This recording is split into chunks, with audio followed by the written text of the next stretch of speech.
Welcome to PopXcast, where science fiction meets pop culture. We're the podcast that covers everything pop culture and beyond the multiverse. Are you ready to get your geek on?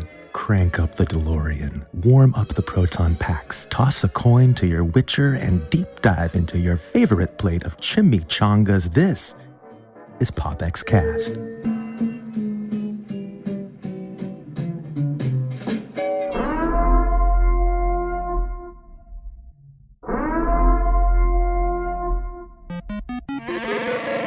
You are listening to PopXcast, where science fiction meets pop culture.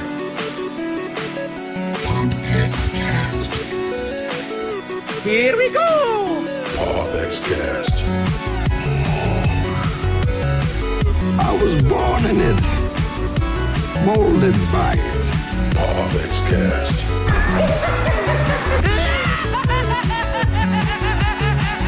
No strings on me. Autobots, transform.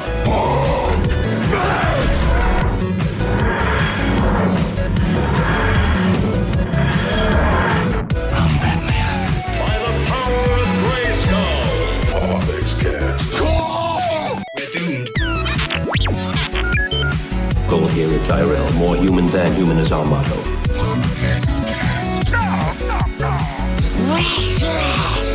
Here's Johnny. Never had a pet pony. Hasta la vista, baby. PopXcast. Captain's log supplemental. Negasonic Teenage. What the I am the one who knocks. Excelsior! All right, and welcome everybody. This is PopXcast episode 116 coming to you on this Sunday night, February the 21st, 2021. Look at Team PopX. Oh my gosh, you guys are looking great tonight. Lindsay's got that, look at that PopX shirt Lindsay's sporting. Now that is a girl with some swag right there. What's up, Lindsay Badger? What's going on? Happy Sunday to everybody. Yes. How's it going? It's going good. It's going really good. I've had a really great weekend. My buddy in the other window over here, Mike, was here in Orlando this past weekend, so we got to hang out here at the house. We were social distancing. We were being safe, so we got to hang out privately and have a little meal together. And guess what? We got to watch WandaVision 7 together. Oh, man. Nice. Was that not a great episode? So it was so cool getting to watch WandaVision 7 with my wife and Mike. So it was like a first for us. It was a good experience. It was a great experience. Sweet. But anyway, it was a really great weekend and all of that. So what do you guys, anything new to report? I know, Austin, you're increasing in numbers. You had a really great live stream earlier today talking about all kinds of cool stuff and a bunch of super chats that I was kind of following through. Had some really great questions on that too. Is that something that you're continuing to do every Sunday on your stream? Yeah, man, that's the plan, is to stick to the Sunday schedule. Sometimes I'll go off. Sometimes I had you on last week. You did. I enjoyed that live stream. I enjoyed that a lot. So much fun. All those nerd bombs being dropped left and right. You could not possibly enjoy that stream. It was brilliant. Oh, man. And I guess we were doing something right too, because it's actually one of the most successful live streams I've had in terms of viewership and people sticking around and watching. Say what? People love WandaVision, dude, but they were loving your knowledge and your info. So that was so much fun. And we're gonna have to do it again when everything wraps up. I would be delighted to, man. You know, the crap gets real when Joe breaks out the Encyclopedia of Marvel Comics. It's about to get freaking real, and I'm pulling comics out of my binders. Yeah, it was awesome, dude. And, thank you. There was nerd theories being thrown left and right. There were things bouncing off the walls and across the room. Oh, my God. It was so fun. A magical moment. But be able to make sure you check out Austin Burke's channel. He does a live every Sunday, but he's going live all the freaking time. He's doing all kinds of stuff. He's posting like 37 videos a day. This kid is working his tail off over here. Speaking of which, before we get into our official openings here, I was looking through Twitter and I found an assemblage. Oh, no. Well, there was this picture that came through on social media this week, and it was a picture that I really wasn't familiar with because I've seen a lot of Jack Kirby's artwork I've seen a lot of Todd McFarlane. I've seen some of the Jim Lees, the Eric Larsons, but I've never seen this. So for the first time, our viewers is going to actually see this. Now, Austin and Lindsay, and Mike, you're not going to be able to see this right here in the live room where we're at. But our viewers are going to get to see something pretty amazing here. Now, can you tell me exactly what is going on in this picture, and why does Wolverine have forks for knives? Just break this down to me. And why is Steve Rogers in Levi's? And what is up with Devinger? Why is Devinger in a gym outfit? This is my mindset. The mindset behind this was, I'm going to mix his Avengers costume with his sweet Lord. Captain America: The First Avengers costume, because he had like the more rugged look to him. But I told my mom to go buy some colorful duct tape. Oh my we're God. gonna do the whole thing out of duct tape. I went and bought a toy Captain America Frisbee and a toy mask from the kids section that wouldn't fit my face, which is why I had to buy the Under Armour head sleeve. Oh, dude, seriously, you have AC thermal duct tape on your shirt. This isn't just this is amazing, dude. Keep in mind, what is this? Early 90s? I don't know what we're looking at here. It was a rough year. I don't know, man. Maybe this was the Avengers cut that never got. We got a better picture of this amazing. I want to just get in on the detail here if I could, and just let's look at the plastic shield here. I never remember Steve Rogers' shield being so tiny. Is that because you're just so big in stature? Yes. Well, it's the size comparison. So you have this massive body holding this tiny shield, so it does look smaller on camera. God. But it's also because it's a very powerful shield, so it's not like I needed all that much to throw in the first place. You know what I mean? But we went and we actually found the vibranium to create that shield. So it was pretty incredible. The Walmart George A leather belt going across the chest is it for me. That was just amazing. And we're back on the main screen now. But oh my gosh, dude, I saw that and I was like, brilliant. Avengers disassemble. Wait. And I told you this before the show, but it was Heroes Night at the football game. So me and my two nerdy friends were under the impression it was superheroes. No. We were the only three dressed as superheroes. No. Everyone else they were police officers, firefighters, nurses, actual heroes. And we're walking in with my frisbee, and I'm like, oh no. And everybody goes, oh no. So we walk in and everybody starts laughing because they know we're stupid anyway.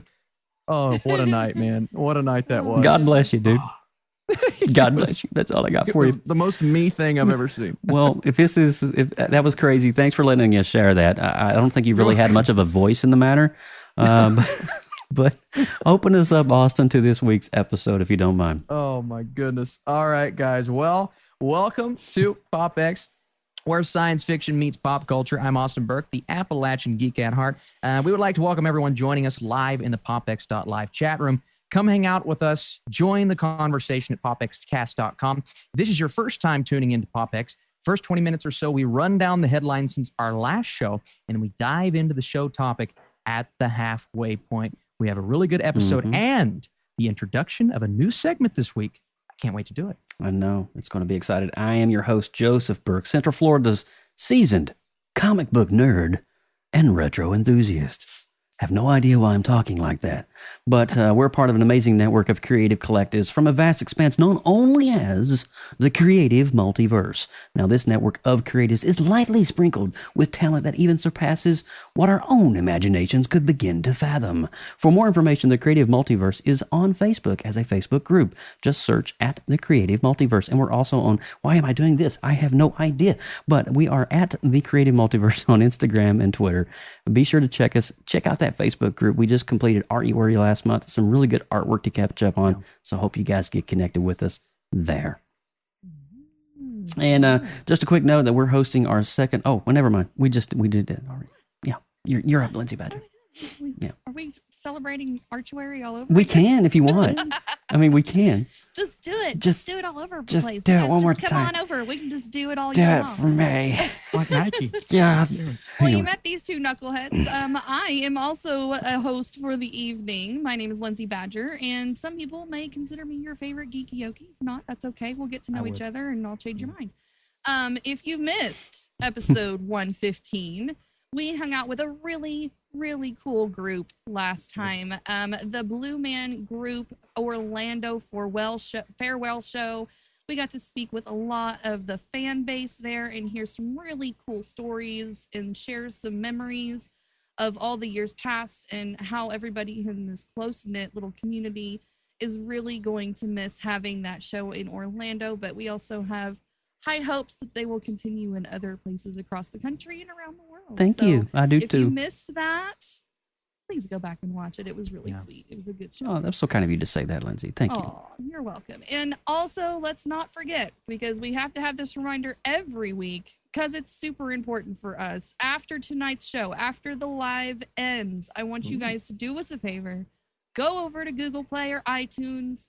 Make sure you click on the subscribe button. You can also do it on YouTube, too, while you're here. Click it. You know, while you're waiting. Just click it or tick it. You know, you can do that. Click it or tick it.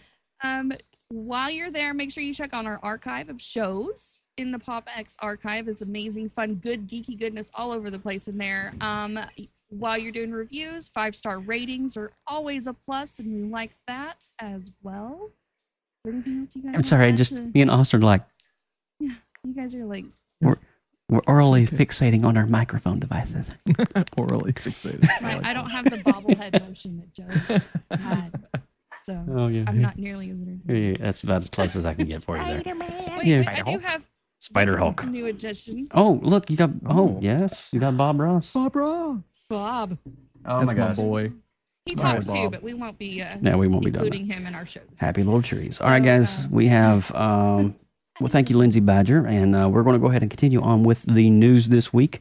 Don't go anywhere. We will be right back in just a moment. We got PopX News and a brand new segment. Holy cow, I hope you didn't forget about the brand new segment. You're looking at the title and you're like, what is going on? What is up with this? Well, you're about to find out. Don't go nowhere. News is coming up. Extra, read all about it. This is PopX News, coming to you live right here on PopXcast.com. Wow, that GIF. So good. What is a reminder going to our audience on? that the Muppet Show is now live streaming on Disney It is. Plus. All Yes. of the seasons. Who has seen And it's the Muppet Show? Have you guys watched any of it yet? Yeah. I have fully inducted my son into the fan club of Muppet Show, cool. and I am a proud mom. There you go. Aw. That's amazing.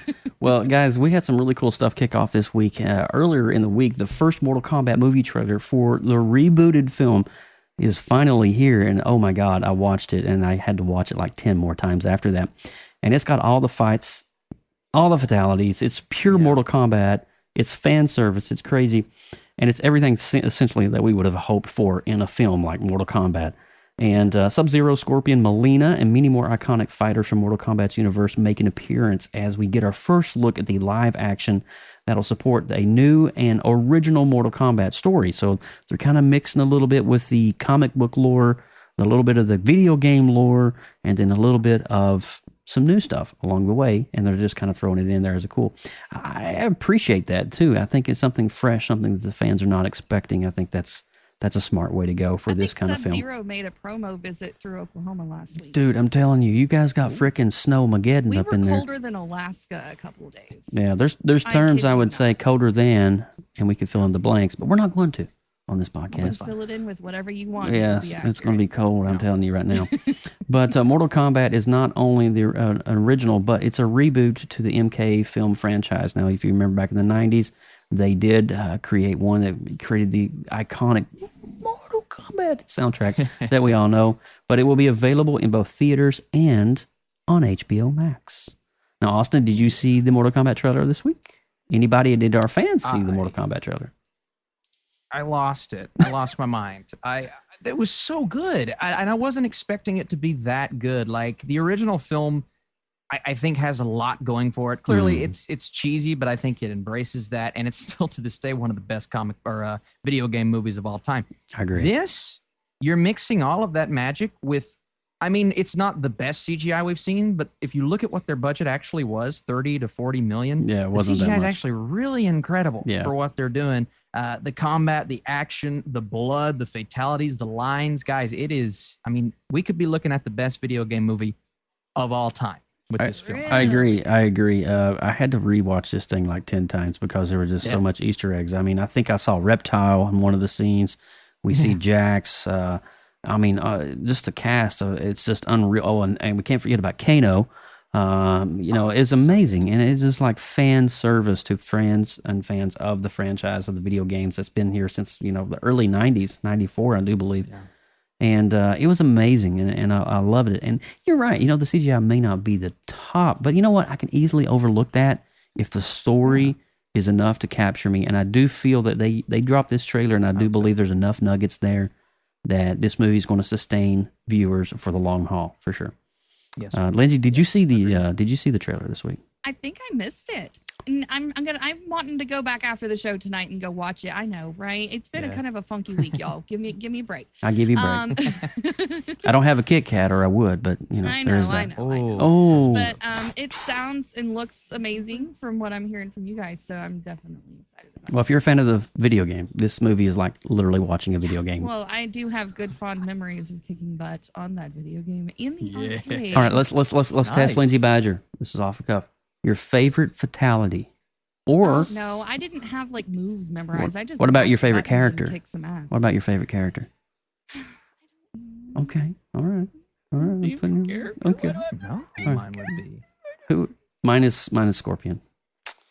Yeah, Scorpion is my guy. Get over here all day long. Yeah. Get over. All that line delivery in the trailer. Get over here. It could have been a little deeper, but I'm like, they actually went for it. Yeah. I think they did a good job of it. So I agree. I agree. It was pretty awesome. Well, moving on, Austin, what else we got in the news this week? All right, we're talking The Flash, but we're talking Jay Garrick, played by John Wesley Shipp on The Flash, may have had his connection to Earth Prime severed following the events of CW's Crisis on Infinite Earths crossover. But the hero is set to return in an upcoming episode of Stargirl. Interesting. That means that Garrick, as in the comics, will now exist on Earth 2, and Earth 2 much more similar to its original comic roots than the one originally seen on The Flash. At the end of the crisis, the heroes of Earth Prime were led to believe that the rest of the multiverse had been eradicated, but audiences were clued in. It was still there, just out of reach. Garrick plays a role in a pivotal flashback episode that establishes his membership in Earth 2's, I love this, Justice Society of America, a team previously seen on the series. Garrick's helmet has popped up on the show already, but producers had stopped short of answering whether it would be Shipp or not, or a different actor entirely, who eventually played the part if he appeared. So I am very, very, very behind on this series. And all of the series is on the CW. But I do like to pop in every now and then, and I still have an affection and affinity for his interpretation of The Flash. And really just The Flash show was the one that I always focused on. So are you guys excited to see this happen? Well, I always felt like the series, The Flash, more specifically than the other ones, were very well written. And the storylines very much flowed, even in and out of all of their crossovers, still had a continuation that was still intriguing even after all of this time. I agree 1,000%. I think The Flash for me was one of the more well written of the CW series, and I'm even a John Wesley Shipp fan because I go back. This was on the cusp. You think 1989, Batman, Tim Burton came out. Just the following year, they got the idea. What if we can create a dark, kind of world where the Flash, Barry Allen, can live, and that's where John Wesley Shipp's character came in. So cool. He just knocked it out of the park. Mind you, Mark Hamill was the trickster on that old show back in the day. And so there's a lot of like crossover and a lot of good things that they can do. And I'm just glad to see John Wesley still being used, still being recognized as a force to be reckoned with, and kind of cool to see him as Jay Garrick, the return of Jay Garrick. So I'm extremely happy with that for sure. But yes, indeed, Badger. Okay, I'm kind of excited about this. Okay, little you go nugget for it. here that I get to share. Do it. All right, so we're talking a little bit of WandaVision Easter eggs. In this most recent episode, The Breaking of the Fourth Wall, the series provides, well, not a Stan Lee cameo exactly, but they found a way to include him there in spirit for anybody who was probably looking, because this the series of episodes requires you to basically freeze frame every screenshot possible to dig through the little Easter eggs that are nestled in here. And this is no exception whatsoever. The entrance, the opening sequence, which you guys recognize what it was mimicking, The Office a little bit. Yeah. So the open sequences goes through a variety of different kind of potential logos and features Wanda's name in a bunch of different ways. And the one that really stood out was this boring old plain white license plate on the back of a car. And do you guys notice these numbers on top? Yeah. I noticed the numbers immediately, but I couldn't put them together. It is 12/28/22 is the abbreviated form of Stanley's birthday. No, nice. December 28th, 1922 is his birthday, and so they gave him a little homage there, which was super cool. Lee and longtime collaborator Jack Kirby were credited with the creation of the Scarlet Witch and her brother Quicksilver, who appeared first in 1964's X-Men #4. The Vision, Wanda's co-lead in the series, was created by Roy Thomas and John Buscema. Buscema, Okay. yep. Years later in an issue with the Avengers. So this so is just cool. kind of like, I love the little nods to everything. It just makes me giddy. Yeah. Every time I see something new pop up. Literally every frame of WandaVision is completely littered with just amazing, just fan service. Yeah. Just either a nod to a previous film, a nod to a comic book, something that's not even in the MCU yet. And I'm blown away that they can pack so much in. You think about being a writer, one thing is having a script. Another thing is being a prop placement person. Just think about how these nods have got to fit the script and they got to be placed in such the right way. And oh my gosh, mind And the blowing. level of research Yes. put into Yes. knowing all the storylines for all the characters and how they intertwine and why that reference is significant, because they know the fan base is going to pick up on that Or Google it or find it or figure it out one way or another is just mind-blowing. It is mind to blowing. me. I can't wait to talk more about WandaVision here coming up very shortly. There's just so much things that me and Austin's already talked about, but I'm just bubbling at the seams about it. But that's definitely an awesome one. We got one final news for you this week. Two beloved classic superhero films are making their way to the comics as DC has just announced the Worlds of Batman 1989 and Superman 1978. Oh my gosh, are getting their very own digital first series kicking off July. Richard Donner's Superman, the movie, and Tim Burton's the original Batman will make the jump to the world of comics. At the helm will be Rob Venditti and artist Wilfredo Torres for Superman 78, while screenwriter Sam Hamm and artist Joe Quinones will head up Batman 1989. Oh my, look at the cover art. Crazy. Please. Oh my God, that Batman one. Oh, dude. All right, so both series will pick up where the films left off. What? Holy cow. And you can check out the covers of the official descriptions for both of them are essentially right here in front of you.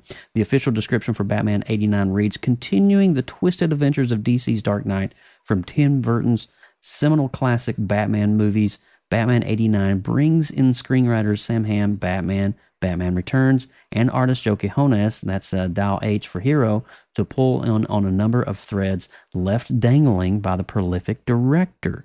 So there's some loose threads there. The gothic mentality behind the world, while still rooted in a sense of realism, helped inform many of DC's global fans' first impression on the Dark Knight's Gotham. In the new Batman 89 comic, Hamm and Quinones will help usher in the return of Selena Kyle, Catwoman, and will debut the new Robin. Interesting. Plus, Quinones has a new version of Harvey Dent, Two-Face, that is close to movie magic as a comic can get.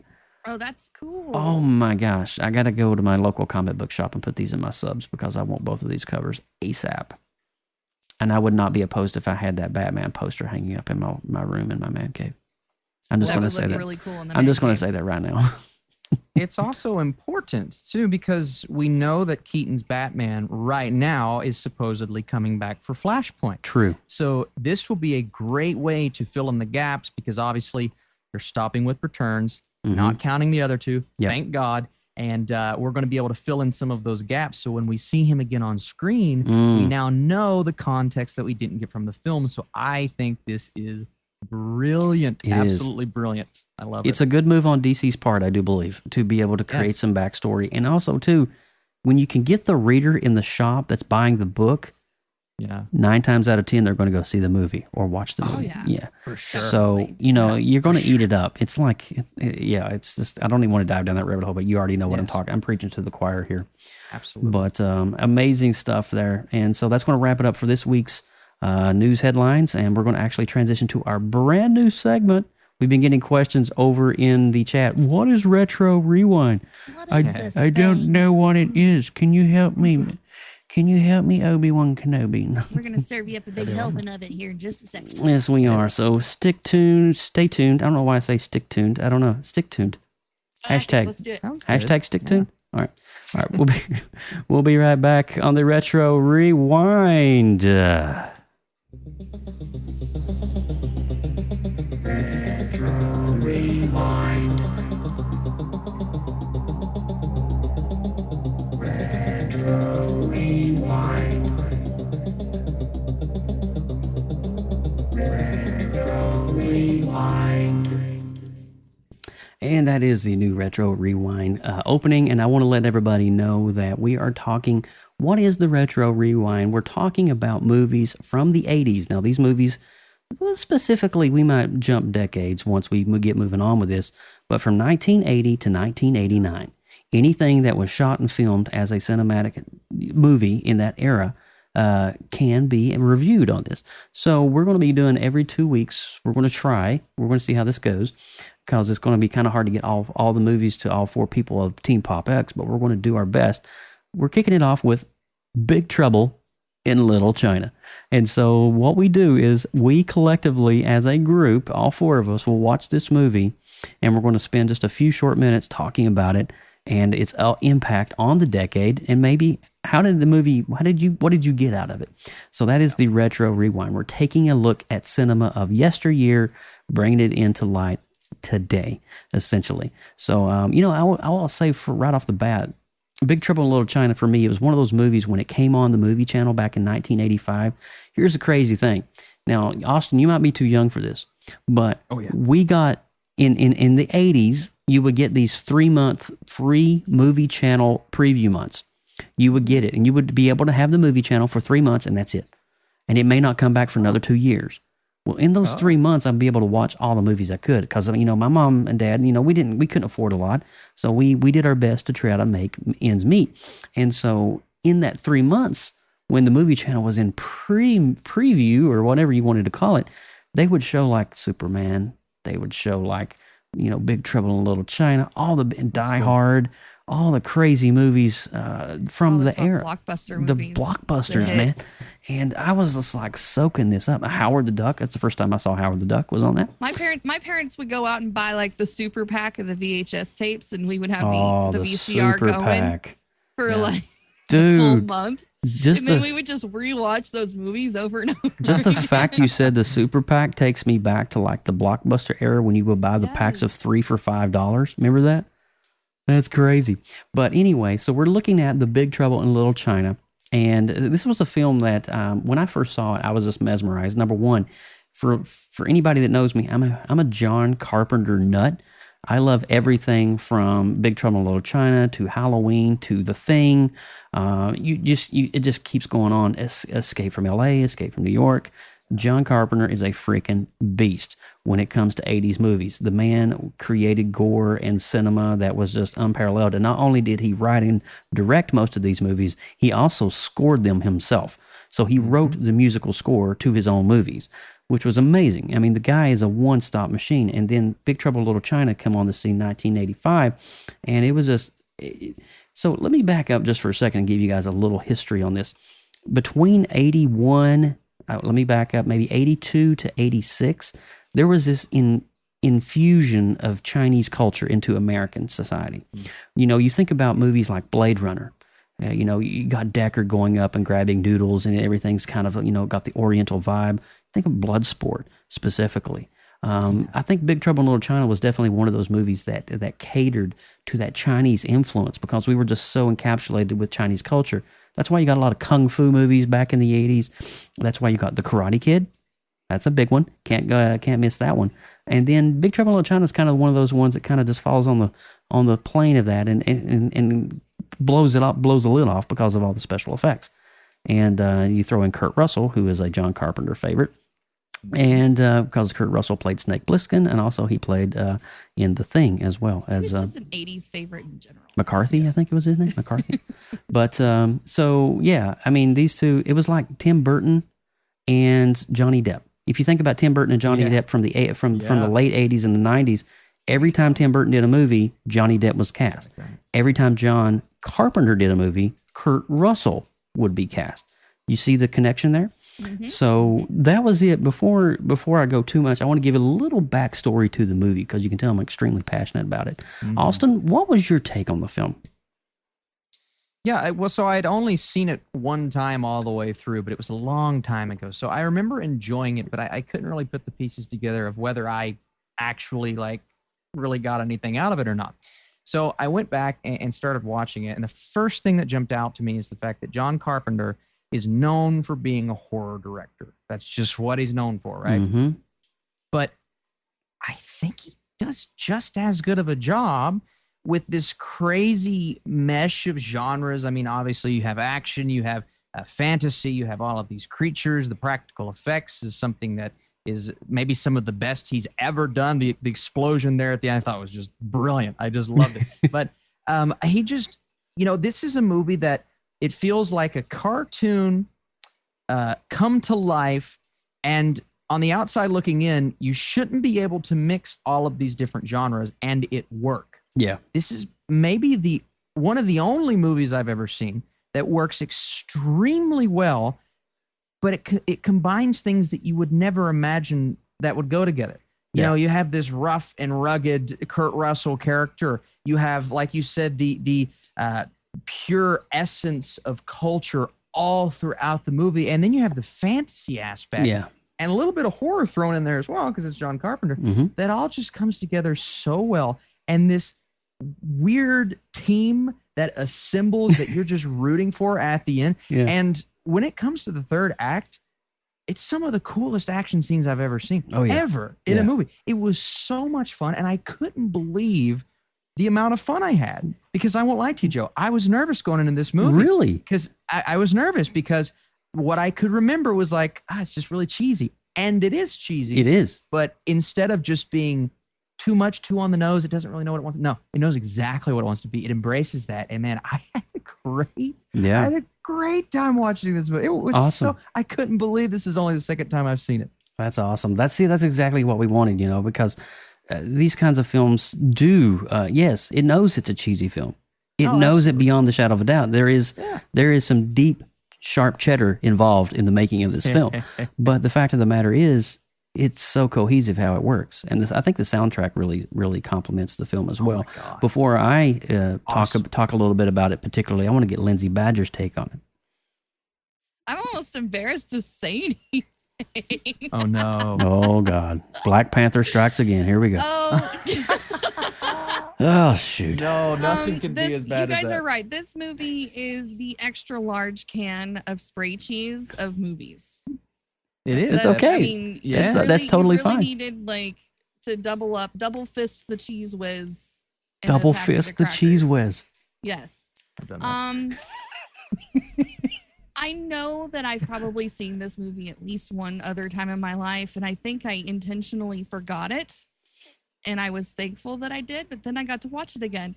So I wasn't exactly sure of the storyline I was getting myself into. I was like, okay, Kurt Russell, I kind of am familiar with his style of movies and kind of the characters he likes to play. So I was expecting something with, an alpha male sort of role, but he's takes it over the top with the arrogance. And so that was a little bit difficult for me to swallow for a long period of time.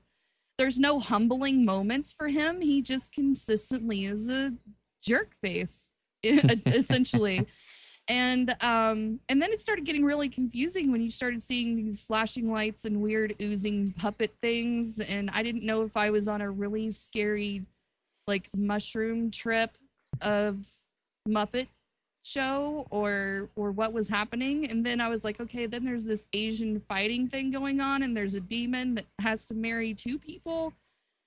And essentially, it was only biting one. her But arm, and is this vampires? Is this kung fu? I'm confused. it's all of it. It is. So it really is. It's all of just it. all over confused on what's, and then why of all the people to be the hero does it have to be a truck driver? I don't even understand where that, like, a truck driver comes and plays a round of poker. Well, it's a and Pork wins, Chop but- Express. and He's then bringing follows he's this bringing kid pigs down a to random San alley. Francisco. You know. It is just so random and all over the place. Now, I'm not going to bash on your childhood there, Joe. Yeah, you because won't. I really don't want to tap dance on your childhood memories, because I've gone back and watched some of my beloved childhood movies that I have rated so highly, Mm-hmm. and then gone back and watched them again as an adult, Oh, and have yeah. been significantly let down. Yeah. Cat in the Hat.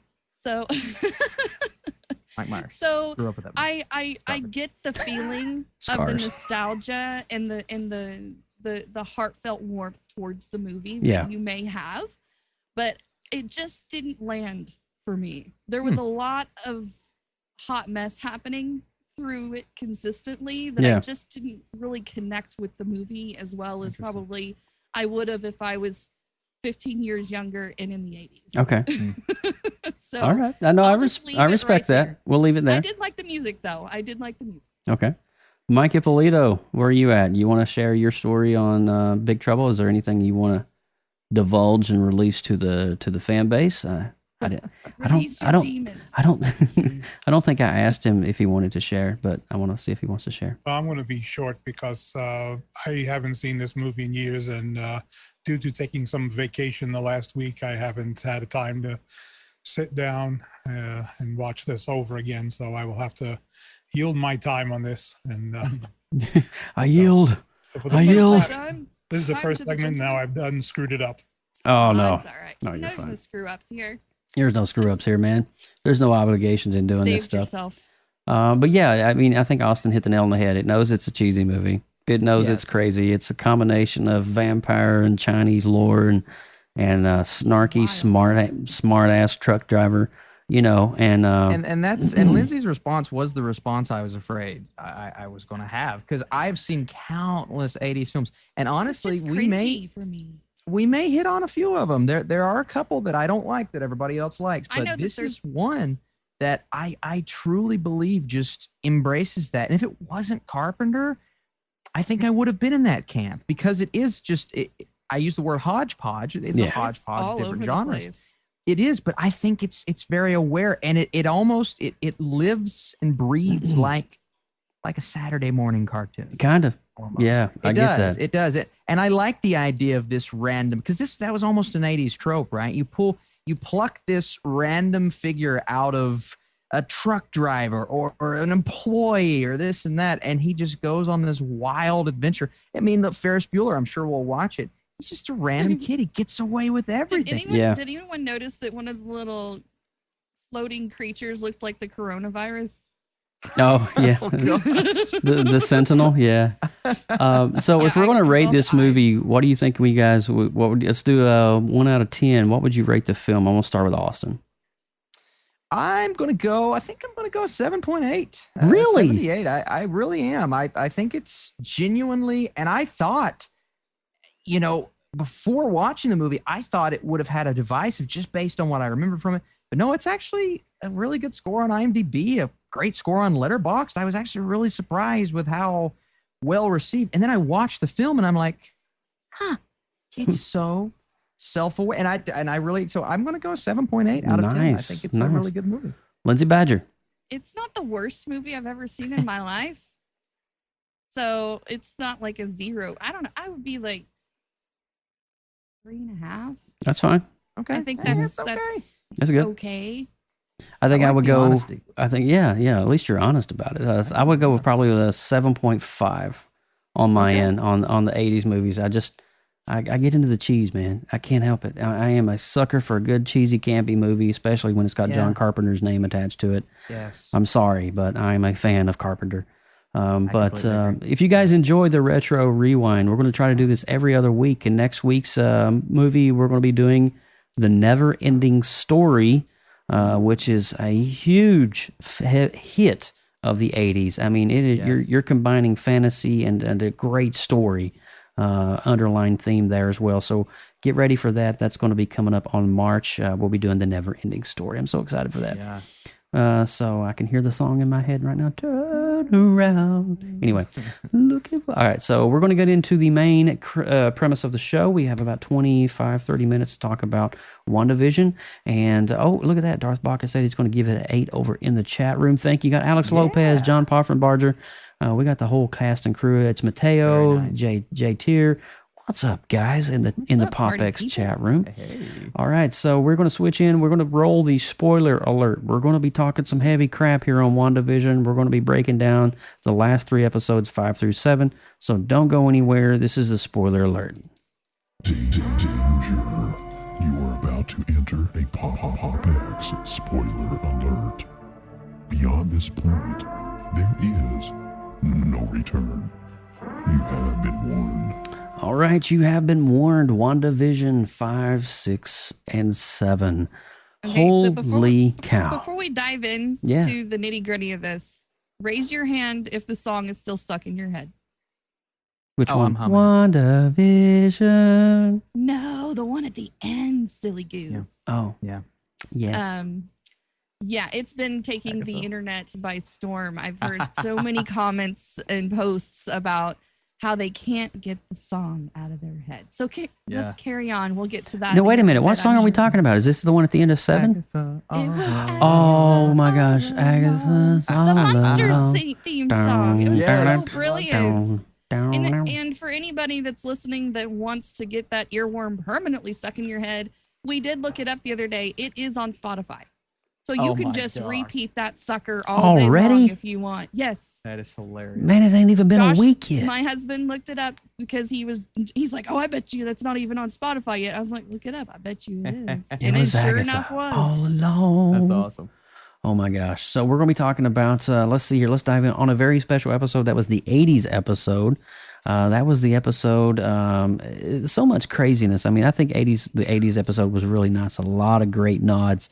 Obviously to the decade, and some very weird things started happening in terms of the actual bubble itself in the 80s, and we started seeing things growing and things going crazy, and so then it kind of moved into the Halloween Spooktacular, and for me, I want to say that the Halloween Spooktacular show was definitely the turning point in the show when things really started kind of getting more real. Like Vision, we learned this entire time that Vision is very much aware of what's going on. He's not buying it. Well, I feel in the first few episodes he was into Wanda's Agatha's Wanda's spell. I mean, you can't say Wanda now, but he knows, and he has the ability now to wake up people in the middle of all of this, and I just love that one scene in the Spooktacular where, and this is before we found out that it was Agatha, that Agatha was to blame, and he wakes her up, and it's just this weird communication back and forth, and being able, and he walks out into the force field, and that's when we realize that he can't live outside of Wanda's hex, and he starts disintegrating right on the spot. Oh, that was like heart-wrenching. It was crazy, right? It was very, very heart-wrenching. And Darcy was like, aren't you going to do something? Yeah. We've seen this guy die how many times? And to see him die again? We'll add it to the reel. No, I'm good. Poor Vision, man. Let's kill the droid, the android. Nobody will care. Yeah. Anyway. But then we kind of, the cliffhanger of that was, Vision was on the edge of the thing, and then Wanda's pushing the boundary out. And then she realizes that she is in control, and she increases, the size of the hex beyond the perimeter of where the sword complex was. And then magically the sword complex turns into a circus which is crazy. And then that leads us into this week's one with Breaking the Fourth Wall, which is more of the Office style setup where they're looking directly at the camera, talking, and there's this crazy like interview, like conversation with Wanda and Vision. It's really interesting, but all along there's these things going on in the background that just are really, especially Monica Rambeau's character specifically. Oh yeah, she had a lot of development over the last. Lot of development, and I want to pause for a minute. Let's talk about Monica.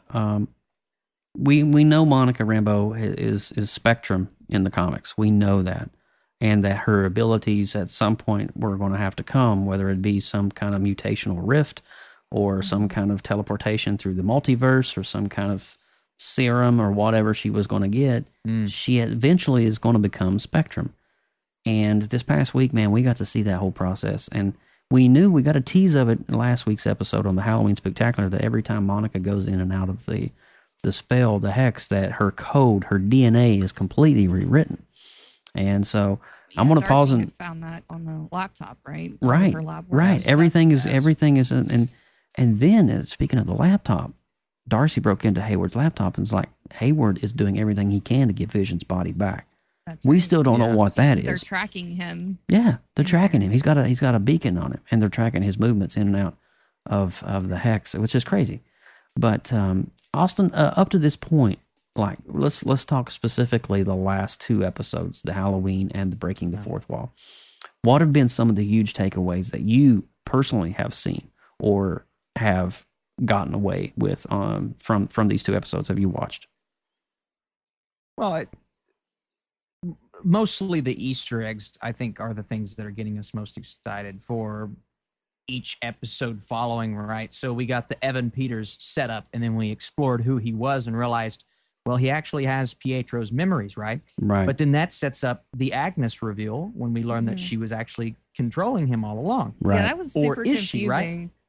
Yeah, so now we're trying to figure out, because we saw that post-credits scene, not to go too far, real? but yeah. Is he fake? Is he, And now there is the idea that maybe he is Agatha Harkness's son in the comics, and he's just putting on the facade of a Quicksilver, or she could have plucked that Quicksilver from the multiverse, because Aaron Taylor Johnson's body has obviously decayed by now. So we need a Quicksilver. Let's grab this one. So the possibilities, but that's what I love about this show, is each episode, the possibilities are endless. And then we have Monica Rambeau set up, and everybody keeps talking about, well, this is leading right into Spider-Man, Doctor Strange. Yeah.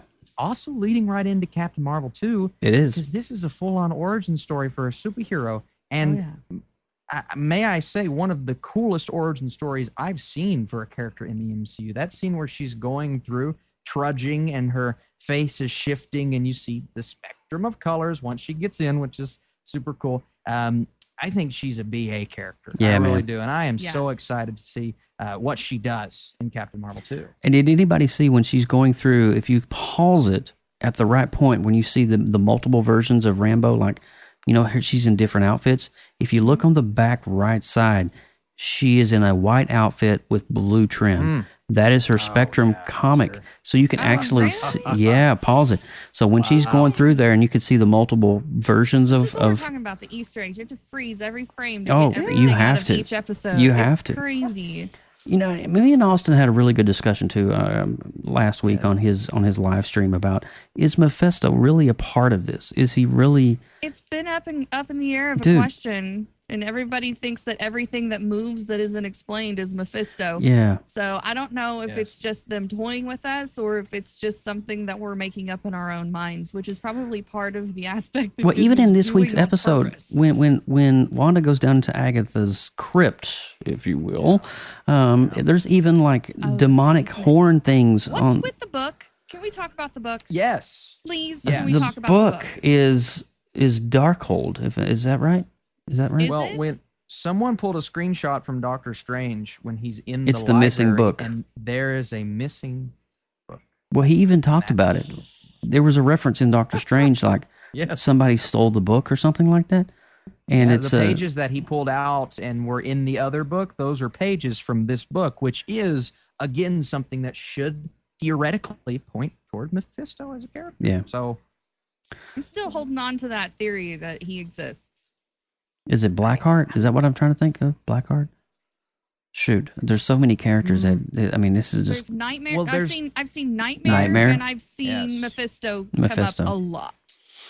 Yeah, I mean, I'm sitting here wondering though right now, and I can, man, I hate to say this, and I didn't say this on your stream, and I got to thinking about it, and what if we get up to the last episode, and I'm talking number 9, and the enemy is revealed at that point, and it will go straight on into Doctor Strange at that point. And we don't even get the battle that we're wanting. I'm telling you, if there's cliffhangers in this last episode, I'm throwing. I'm telling you right now. I think WandaVision is a setup for an upcoming battle. Yeah. They're not going to have a battle on a television show. They're going to save that for the silver screen. They're going to save that for the big. Well, Wanda's not even. It's not a cameo. She is a significant role in Doctor Strange. She is the co-lead of the movie. So whatever happens here is going to lead right into Doctor Strange. And what better way to do it? There is also, though, I will say, there is a gap week between episode 9 and Falcon and Winter Soldier. There is an empty week. So my question is, could there be a secret 10th episode? Because I don't like the number 9. I noticed you've been saying that. I noticed you've been saying that on your show, that could be a. Have you heard from resources or? There was a rumor. Well, it actually wasn't a rumor. One of the outlets for Disney said in a statement, blah, blah, blah will appear in episodes 7, 8, 9, and 10. And they were just talking, I think they were talking about just a side character or something, maybe Woo or something like that. And everybody goes, whoa, hold up. What? 10. Yeah, and everybody goes 10. And so people think it was either a mistake or just a slip up. So while we're talking about Monica for a second, who is the astrophysicist person that she texted? You're killing me here. Let's talk about this because it's Reed Richards. Please be John Krasinski. Well, please.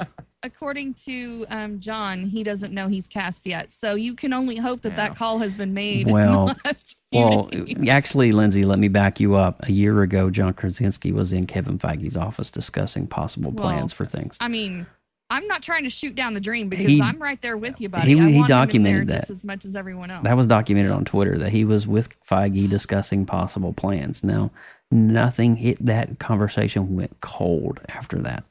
Yeah. And so we don't know. But what we do know is Paul Bettany had tweeted, I think a few weeks ago, he's like, the big reveal coming up as an actor that I've always wanted to work with. Yes. And that's as close to the quote as I believe I can get. It's along that, not verbatim, but who is the actor? To play devil's advocate, and let's pretend that we're not pulling in some Fantastic Four goodness. Are there any other astrophysicists on the Rolodex that we could be calling? It would be Hank Beast from Beastman from X-Men. Blue Marvel character. Shuri from Wakanda. Yeah. Shuri as Talos's daughter from Captain Marvel, the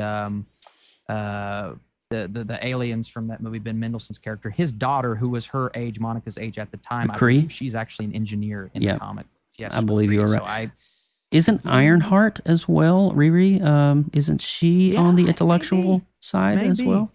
That could very well be her. Also, an actor that somebody did some research. So he's worked with Ian McKellen. He's worked with a lot of these. He's never worked with Patrick Stewart. Really? No. And it's somebody he hasn't worked with. And he said, my whole life. And to me, that's like, could we see Patrick Stewart come through the portal as Charles Xavier?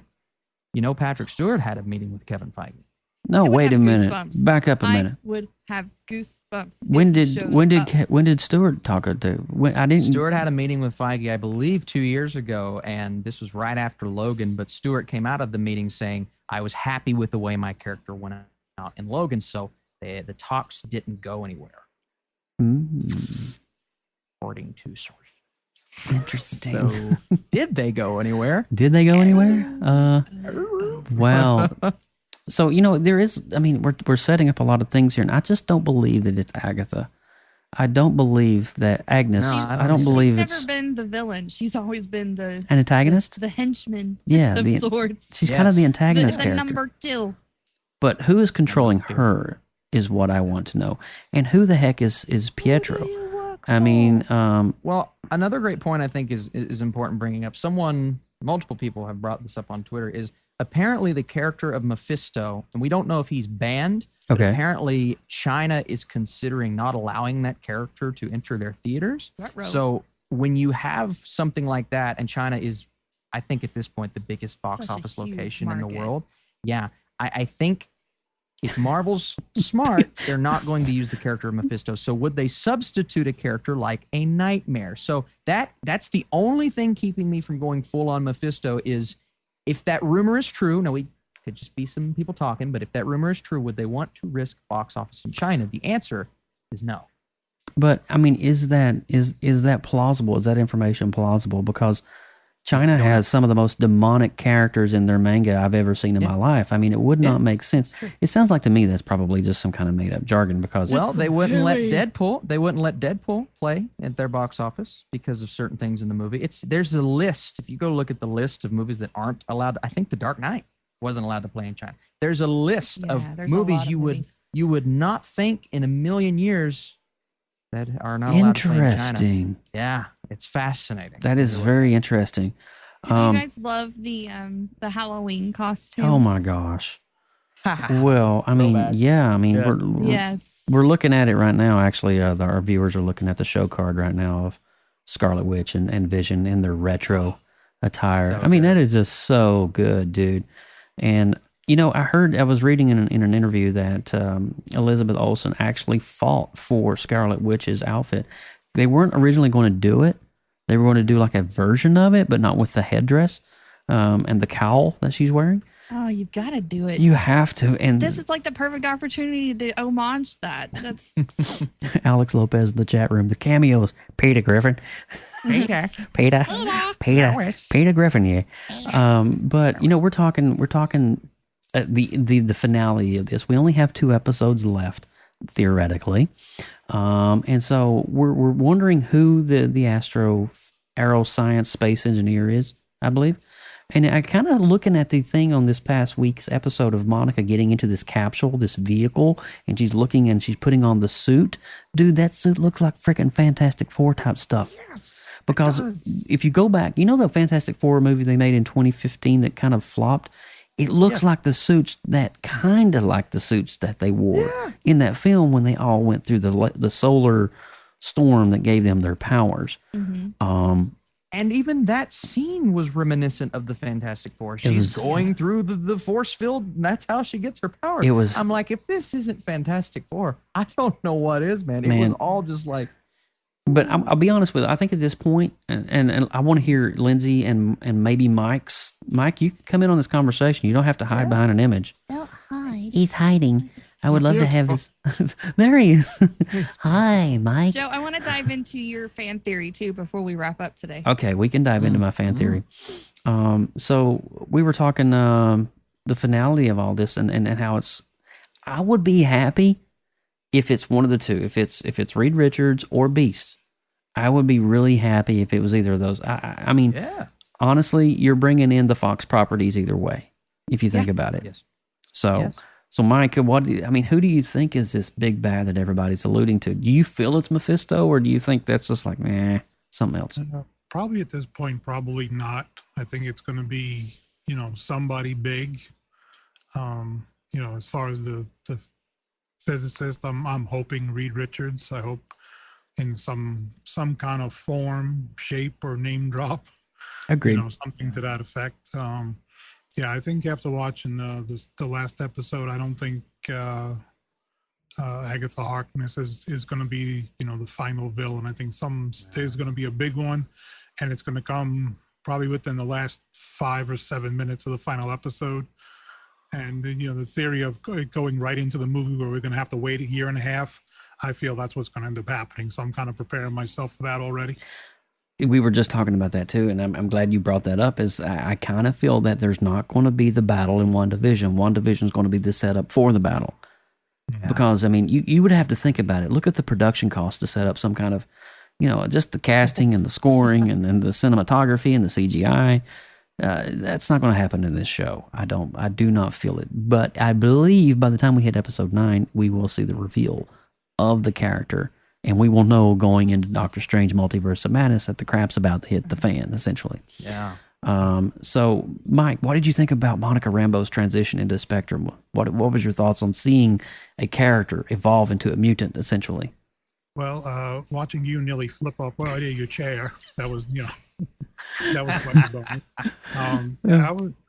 I didn't see it coming like right away, and then I guess as I knew it was coming in one of the episodes, but then just to see her, transport between, and then to see the overlay of the different, costumes, and okay, well, here it comes, and then as soon as she come out with the blue eyes, and going, okay, there we go. That's it. And I knew I was right because you were yelling. Well, you knew it was right because I was yelling. But there was the one part which I kind of, to me, I don't know, the first thing I thought it was like a quick Iron Man throwback, is where Wanda had her up in the air and they went to throw her down, and when she landed, she put her fist down. That was superhero landing. Yes. Like an The Iron superhero Man landing. throwback. Yeah, it was so cool. Okay. I don't know. I mean, I was going to say, Mike, I don't know if you can find that image of Monica going through the stretch out? the stretch out, but at the end of that is her costume, and if you can find it, you can. If you can't, don't sweat it, Mike. I'll I work it. do have a couple of questions. Sure. With the Hex in general. Okay, because we already discussed that this is a 1-season show. It's not continuing. Yes. The Hex continues, and as we know from the comic book knowledge, the only reason why it comes down is because she's basically like, her kids have been taken from her. So right now the kids have disappeared into the basement. We don't know what's going to happen to them. We know from comic book knowledge that they got absorbed into Mephisto because they are kind of a part of him. So it's They're gonna a be fragment really of his a soul. challenge telling the story of Mephisto without Mephisto. So I would like to know what the heck's going to happen to them, and if they're still in existence, the hex is still going to be up. How is that going to come to a close without having that come to a close? Well, I think the book is the answer. I think the book is the answer. I think the book is going to be the answer. And I'm not ruling, Are they literally going to close the book on WandaVision? That is so cheesy. Well, I don't think that WandaVision can't continue in its form that it's in. It'll have to continue on the big screen, and you'll have to see the culmination of what happens after that. And I wouldn't be shocked if in episode 9 you see Benedict Cumberbatch walking out. I think that is in 100%. Yeah, and I think there's no way you don't leading right into. Yeah, and you have to set it up. And I do believe, it's very possible that Mephisto still could be in this, but everybody's waiting to see him. But we may not see him right away in the way that we want to see him. And that's just, and let's talk about Hayward for a minute. Lindsay, you had asked me, you wanted me to ask about that. I read your little knowledge bomb and it made perfect sense. And I was like, oh my God, that's genius. And a little creepy. So you got to share it. So I think Austin and I had talked about this a little bit as well, and just in text back and forth, but I didn't get to share this. Did I share this on your live stream last week? I don't believe so. I don't think so. All right. So I was pulling out some books, okay, and I was going through some of my comics. These are specifically 92 and 91 Avengers. And in some of those comics, and I believe as recently as a cartoon that was made in 2015 or something like that, Ultron took on the form of a government agent. He put on the shell of a human to look like a human.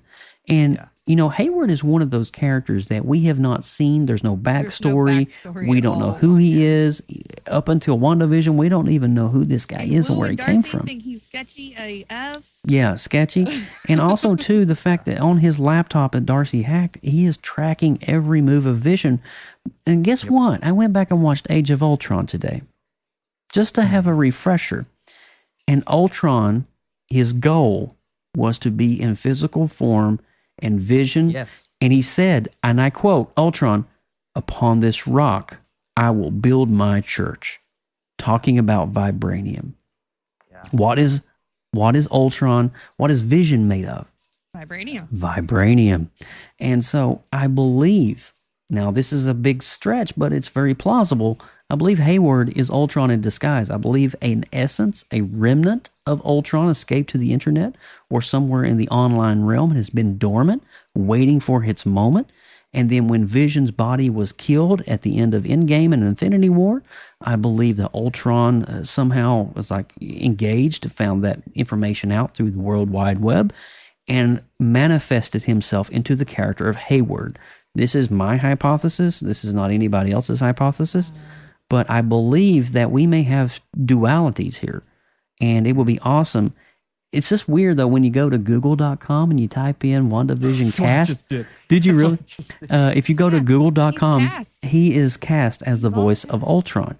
Strange. And then I believe Austin even said last on your thing last week, he was getting ready to film. He was off a week of the Blacklist filming so he could go and record some project, and nobody knows what the project is because it's a non-disclosure agreement. Yes, it was while WandaVision was filming. I was even trying to think back on all of the previous episodes and be like, well, did we hear Ultron's voice anywhere? Yeah. In any of the previous explanations? Because, they kind of been like, well, how did Wanda acquire Vision's body and all this stuff? And I was like, there's nothing that mentions him whatsoever. Nothing that mentions him. And he is not even mentioned in the show Agents of S.H.I.E.L.D.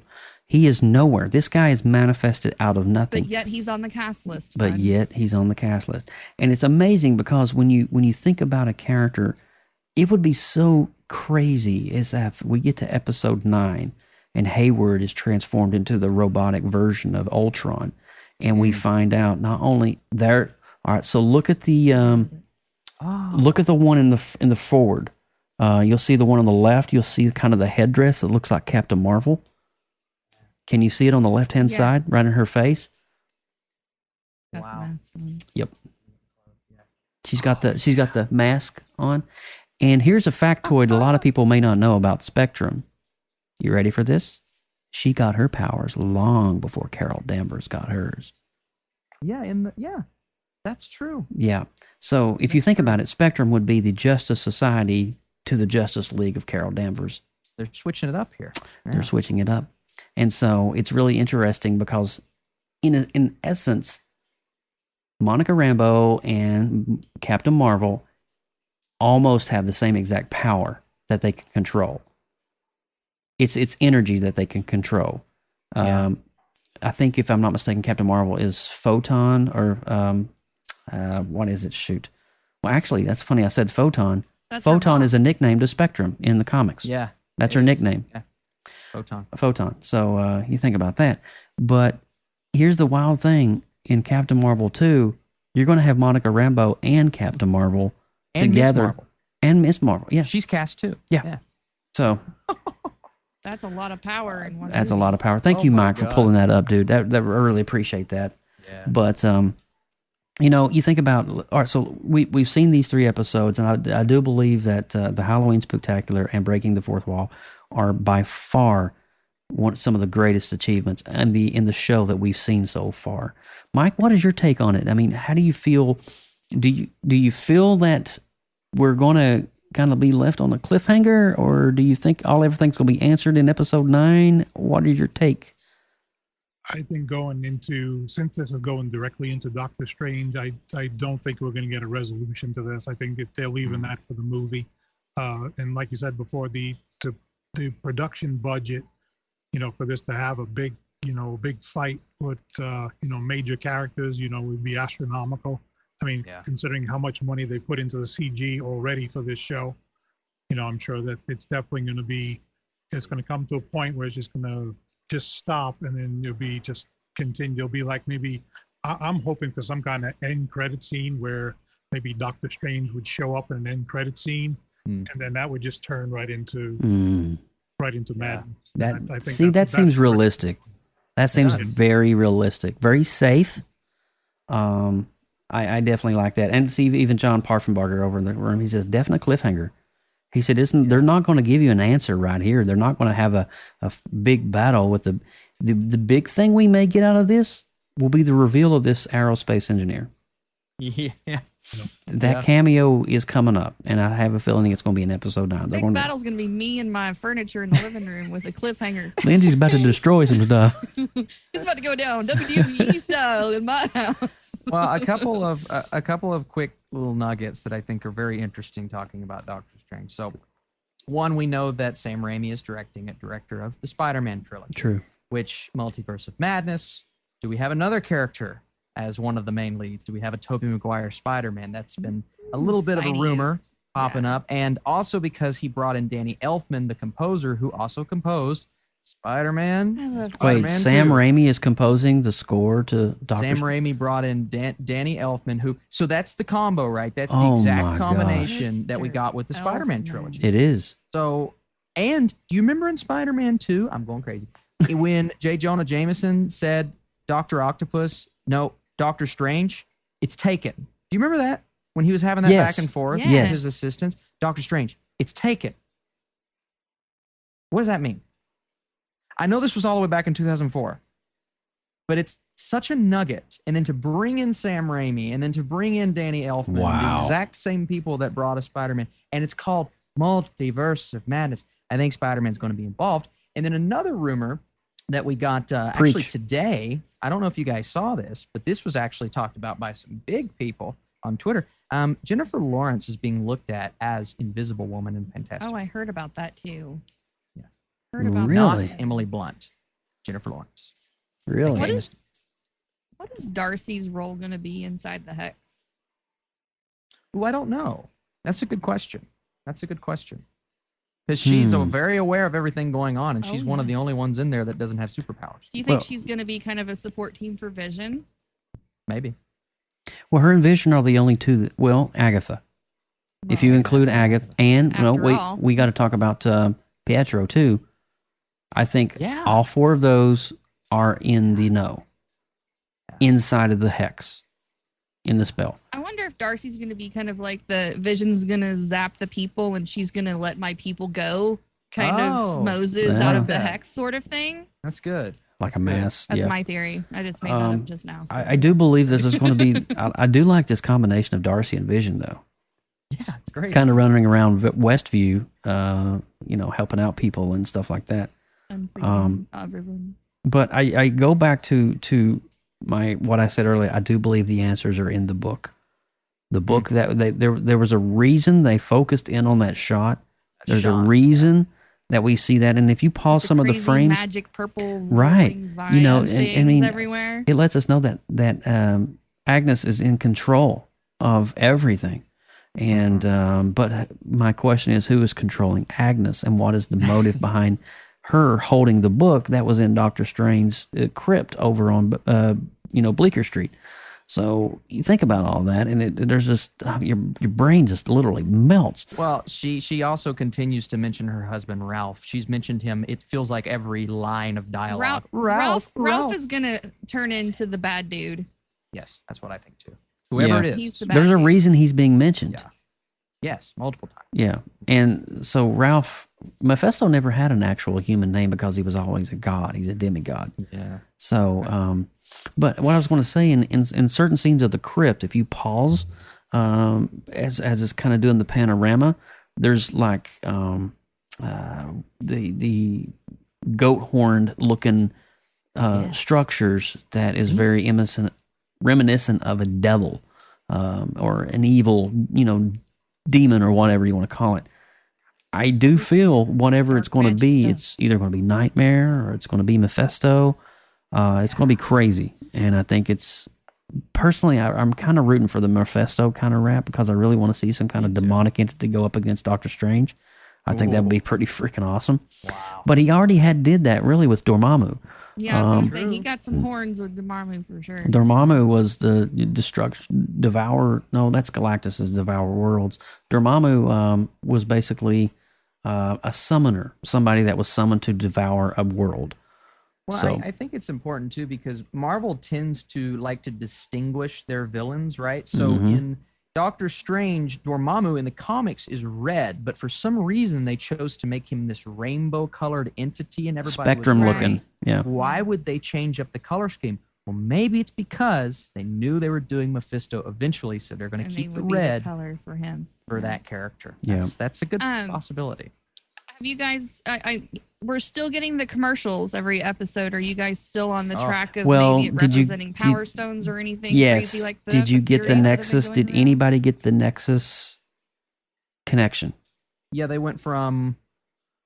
Was it reality? Was that the Nexus, or was it time? There was power for the toaster, time for the watch, and then there was the soap. What was the soap? I don't remember. Whatever it was, I know they've matched it up because I had this discussion with someone the other day. There was which one was the paper towels? Was that like reality? Because you can kind of rewrite it. Maybe. I don't know. Anyways, I was just curious if you guys had thought any further on any of those, because it kind of got overshadowed by the gigantic storyline, which obviously it's supposed to. So the ones that you're talking about, the stones, the Nexus was the one specifically one that did not mention a stone specifically, because I think the first 6 Nexus, if you know your comic canon, is the convergence point to all the multiverses in Marvel. So you think about all the mini portals in the multiverses in the Marvel, and just in Marvel. Think about comics right now, not MCU, where all the multiverses connect, the crossroads in the comics, specifically in the X-Men realm. That was called the Nexus. So essentially, if you think about it, not Mr. Fantastic. Oh, the medicine. That was the the medicine, the pills, the Nexus pills. Yes. And so the Nexus is a direct reference bomb to a multiverse coming. And the Nexus, I'm trying to remember, it was, hold on a minute, it is Professor X who talks to his mutants about the Nexus. So, yes. There you go. I want to know what the significance of the same actors in the commercial. That's got to be something. Yes. It's interesting. Maybe they're being controlled as well to do these commercials. Yeah. Some people are saying it could be her parents, because it's been the same guy and the same girl in every commercial, and a lot of it's about her childhood and her upbringing, and Nexus obviously like her trauma. So she recreated her parents. Yeah, I think that would be an interesting little. That's but again, dark. They're not actually her parents in the comics because she's an orphan because of Magneto. So. Yes, she is. Her and Quicksilver are the children of Magneto. Yes. Ian McKellen. That would be Bilbo. We could go all night with all these crazy stuff, but I love just bringing up those key points that I know we talked about some of these last time. I wanted to bring them back up and see if anything had changed since then. So no, I think everything's on point. I feel like we just find tiny answers to tiny questions that just make bigger questions. So it's like a snowball effect. I think all 4 of us can probably agree, though, to some extent, that we can agree that we're going to get something at the end of this, and we're probably going to get a reveal of a character that's going to come in from a different franchise. We're kind of expecting that, whether it be X-Men or whatever. It'd be great if it was Hugh Jackman, or it could be Deadpool. What if Deadpool just came through that thing? It was like, hey guys, chimichangas. I think it'll be Austin's friend with the Wolverine costume. That'd be great. I think it'd be awesome. You see me show up as Cap, watch out. Yeah. All right. Yeah. Plastic knives. Ducked man. Plastic knives aplenty, right? I'm going to slice you with my spork. That's America's duct tape. That's America's. Oh, shoot. There's something wrong with us. All right. We went 20 minutes over here, guys. Yes. But I do believe, wrapping this conversation, I kind of feel that now that I'm getting more thinking about it as we're talking about it, we're not going to get a battle here with an enemy. We're getting a setup for an enemy. Yeah. And I think it's going to be a great setup. And I don't be shocked by episode 9 if you get there and they reveal who it is, who's responsible for all the craziness, and then that's where they leave it. Oh. And that's going to suck because it's going to leave us a year waiting for the battle to happen. And well, we can all cry on each other's shoulders the next time. Many tears will be shed. Wrap up this series together. But the good thing is, yell at me in the comment section. Why? What did you do? Why did you break it, Austin? It's all your fault. Sorry, guys.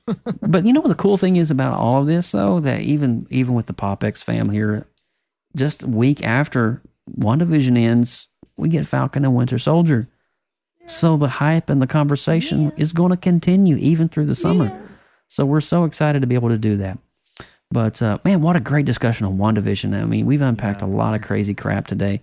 We have everything from Ultron, and Hayward, and Spectrum, and and the chat's blowing up over here. Rabbit's going to be Galactus. And just be done with it. Oh my God, Galactus, dude! A giant hand coming out of the portal with a Silver Surfer.